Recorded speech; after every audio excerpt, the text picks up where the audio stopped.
مستدرک کے اندر ایک حدیث موجود ہے، حضرت عائشہ صدیقہ رضی اللہ تعالی عنہا سے کسی نے پوچھا تھا صحابہ کرام علیہم رضوان میں سے کہ اماں جی نبی پاک کے اخلاق کس طرح کے تھے؟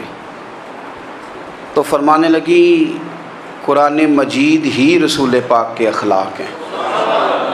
اور پھر حضرت عائشہ صدیقہ رضی اللہ تعالیٰ عنہ اس شخص سے کہنے لگیں چاہے تو سورہ مومنون پڑھ لو۔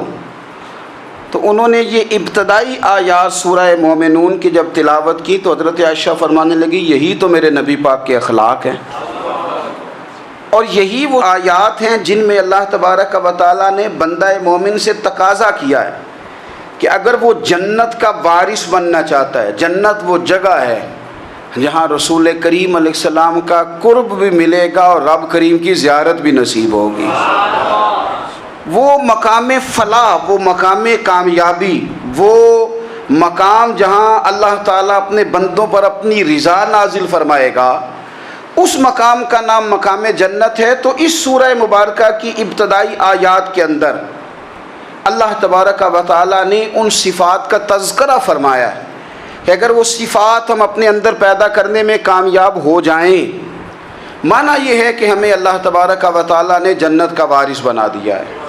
بڑے غور کے ساتھ سورہ مومنون کی ان ابتدائی آیات پر غور کرنا چاہیے۔ رب فرماتا ہے قد افلح المؤمنون، تحقیق مومن کامیاب ہو گئے۔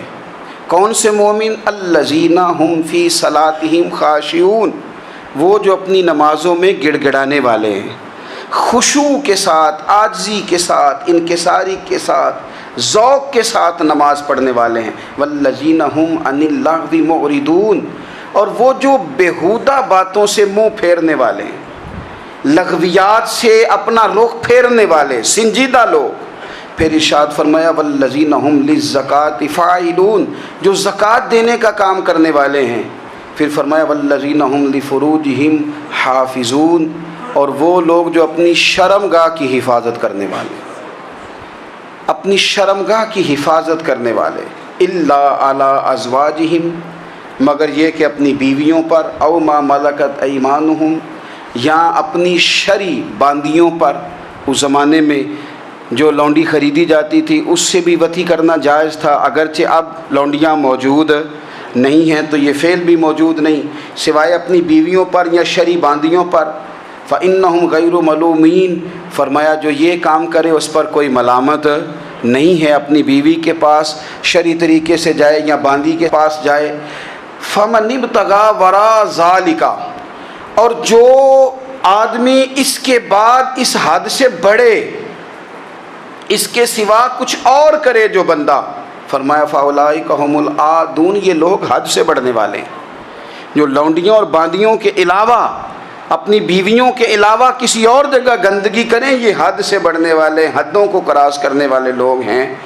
پھر ارشاد فرمایا والذین هم لاماناتہم وعہدہم راعون، اور وہ جو اپنی امانتوں اور اپنے وعدوں کی رعایت کرتے ہیں، امانتیں ادا کرتے ہیں، وعدے پورے کرتے ہیں۔ اور وہ لوگ جو اپنی نمازوں کی حفاظت کرنے والے ہیں، جن میں یہ خوبیاں آ گئیں، میرا رب فرماتا ہے نماز میں خشوع خضوع حاصل ہو گیا، فضولیات سے بچ گئے، زکوٰۃ ادا کرنے والے بن گئے، شرمگاہ کی حفاظت کرنے والے بن گئے، امانتیں عہد پورے کرنے والے بن گئے، اپنی نمازوں کے محافظ ہو گئے۔